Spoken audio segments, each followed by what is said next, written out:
ఒక్కరి స్వలాభం కోసం వందల మంది పొట్టగొట్టే ప్రయత్నం చేస్తున్నారు. కీలక పదవిలో ఉన్న ఓ నేత వివాదాస్పదంలో ఉన్న భవనంలో వ్యాపారం చేసి డబ్బులు దండుకోవడానికి ఏళ్ల తరబడి నడుస్తున్న మార్కెట్ను తరలించి పేద వ్యాపారుల కడుపు మీద కొట్టేందుకు చూస్తే ఊరుకునేది లేదని పలువురు హెచ్చరిస్తున్నారు. సంగారెడ్డి జిల్లా అమీన్పూర్ మండలం బీరంగూడ మండే మార్కెట్ను నూతనంగా నిర్మించిన బిల్డింగ్లో వ్యాపారం చేసేందుకు అడ్డొస్తుందంటూ ఓ రాజకీయ నేత తరలించాలని మార్కెట్ వ్యాపారులను బెదిరింపులు గురిచేస్తున్నారు. 30 ఏళ్లుగా ప్రభుత్వ భూమిలో కొనసాగుతున్న మార్కెట్ను ఎలా తరలిస్తారంటూ వ్యాపారులు ఆందోళన దిగారు. తన స్వంత లాభం కోసం మార్కెట్ను తరలించాలని చూడడం సరికాదన్నారు. వ్యాపారులకు మద్దతుగా municipal vice chairman Nandaram Narasimhagoud, BJP councillor Edla Ramesh, అదెల్లి Ravinder, BJP నేతలు గ్రామస్తులు మద్దతు తెలిపారు. మార్కెట్ను ఇక్కడి నుంచి తరలించే ప్రసక్తే లేదని, ఇక్కడే కొనసాగించేలా చూస్తామని హామీ ఇచ్చారు.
అవునా, నేను ఏమంటే కొంచెం ఇట్లా చేసినా అయిపోతుంది, చిన్న కట్టుకుంటే అయిపోతుంది. నాకు జాగానే లేదు.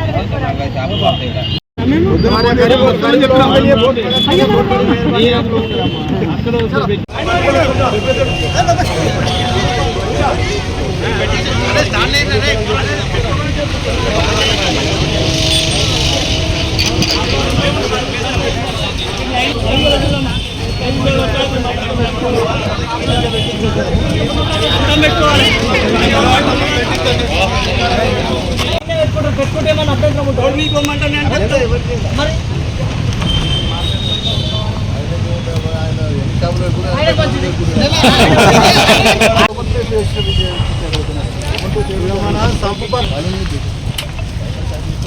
అని చర్య చేయాలి ఏం కాదు.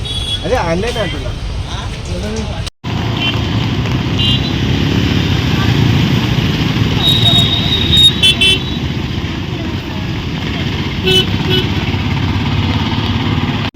లోపల బట్ట వస్తుంది, రిలీజ్ చేద్దామని లెవెల్ చేపిస్తాను. అయితే రోజు వర్షం పడుతుంది.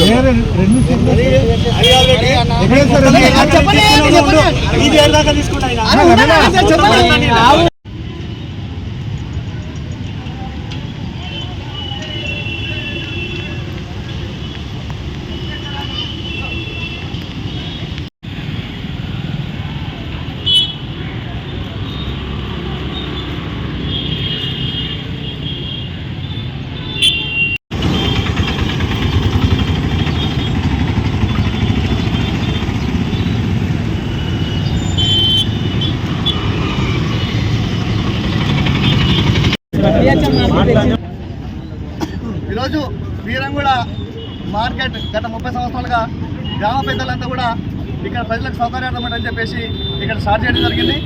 గత 30 సంవత్సరాలుగా మండే మార్కెట్ అని ఈ ప్రాంతంలో పెద్దగా పేరు వెళ్ళింది. వేలాది మంది వర్తకులు, చిన్న స్థాయి వర్తకులు జీవనోపాధిని కొనసాగిస్తూ వారి యొక్క మార్కెట్పై ఆధారపడి బతుకున్నారు. గత 2-3 నెలల కింద కూడా ఈ మార్కెట్ ఎత్తాలని చెప్పేసి కొంతమంది ఒత్తిడి చేస్తున్నారు, మమ్మల్ని భయప్రాంతం చేస్తున్నారని చెప్పేసి వాళ్ళు ఆరోపణలు చేస్తే గ్రామస్తులమంతా కలిసి కమిషనర్ గారికి ఆ రోజు లెటర్ ఇవ్వడం జరిగింది. ఎట్టి పరిస్థితుల్లో మార్కెట్ ఉండాలి, ఇక్కడ ట్రాఫిక్ ఇబ్బంది జరుగుతలేదు, వాళ్ళు ఎత్తివేయడానికి భూ కబ్జా చేయడానికి ప్రయత్నాలు జరుగుతుందని చెప్పేసి ఆ రోజు కమిషనర్ గారికి లెటర్ ఇచ్చాము. తర్వాత క్రమంలో 3 నెలల కూడా ఏం కాలేదు. మళ్ళీ ఈ రోజు పొద్దున మార్కెట్ ఎత్తేయమంటారని చెప్పేసి ఈ వర్తకులంతా వస్తే మేము గ్రామస్తులమంతా వచ్చి ఇక్కడ కూర్చోవడం జరిగింది. స్థానిక ఎవరైతే వద్దన్నారో వారిని పిలిపించడం జరిగింది. వారు కూడా మేము వద్దనలేమని చెప్పారు.